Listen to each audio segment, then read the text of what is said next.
Salut les vadrouilleurs! Après 3h30 de route en minibus, nous voici arrivés à Battambang.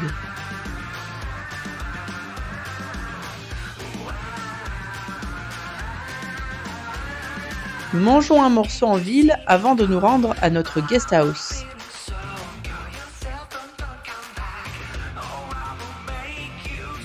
Il s'agit de la Ramchang Guest House.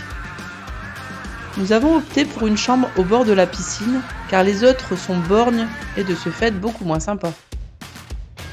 Nous nous posons aujourd'hui à l'hôtel car demain nous avons booké un grand tour avec un tuk-tuk toute la journée.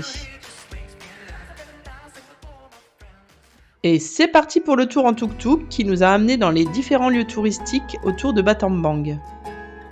Nous avons d'abord longé son vieux marché couvert, puis son monument de l'indépendance.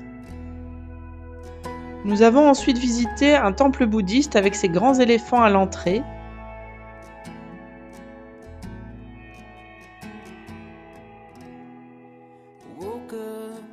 Battambang est la troisième ville du pays, célèbre entre autres pour ses maisons au style colonial, son riz parfumé, ses noix de coco et ses oranges juteuses, mais aussi pour ses attractions touristiques dans sa campagne périphérique. Une des plus célèbres est le Bamboo Train, construit en 1927. Le train de bambou a été inventé à l'origine pour transporter les villageois et leurs biens. Puis, à l'époque des Khmers rouges, cette voie de chemin de fer leur a servi pour ramener les Cambodgiens dans les champs loin des progrès capitalistes. Des centaines de milliers de Cambodgiens ont voyagé sur ces voies, entassés dans des wagons vétustes. Laissées à l'abandon pendant plusieurs années, les anciennes voies ont été réutilisées en 1980 et sont devenues une attraction touristique. Le wagon roule environ à 30 km/h et est propulsé par un moteur style tondeuse à gazon, conduit par un chauffeur. Nous avons ensuite repris le tuk-tuk pour emprunter des routes de campagne bien défoncées. Nous avons visité des pagodes et des temples du XIe siècle.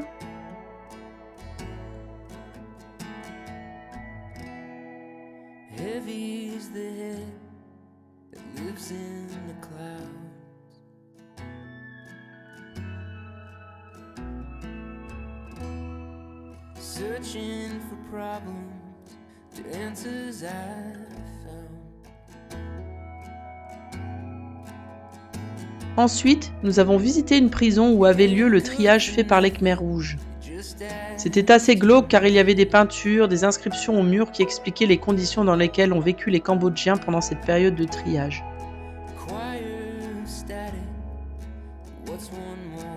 Il y a peu de touristes à Battambang, c'est beaucoup plus tranquille qu'à Siem Reap.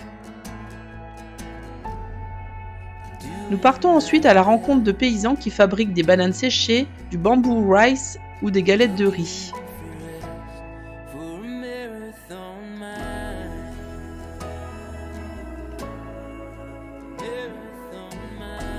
C'était super intéressant de les voir faire et de consommer directement sur place ce qu'ils venaient de fabriquer. Il fait encore super chaud aujourd'hui, 35 degrés au soleil. Et pour des petites nordistes que nous sommes, c'est beaucoup. Entre le bruit du tuk-tuk, les rues accidentées, la chaleur étouffante et être secoué par les rails du Bamboo Train, j'ai eu une migraine d'enfer.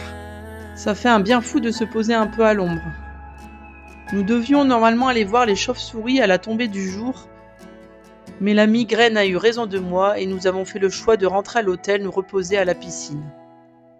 Ça sera pour une autre fois. Le lendemain, nous nous sommes reposés à l'hôtel et sommes ressortis uniquement le soir pour aller explorer le vieux marché couvert dans le centre-ville.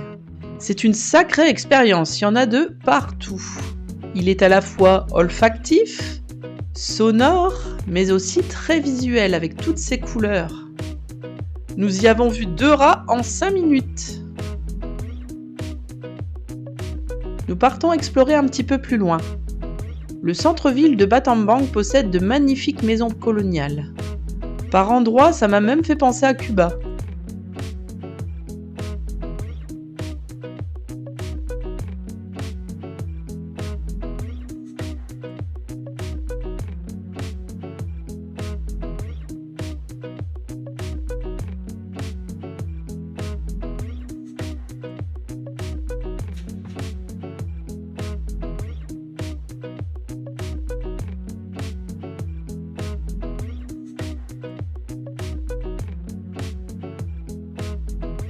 Demain, direction la capitale Phnom Penh. On the road again!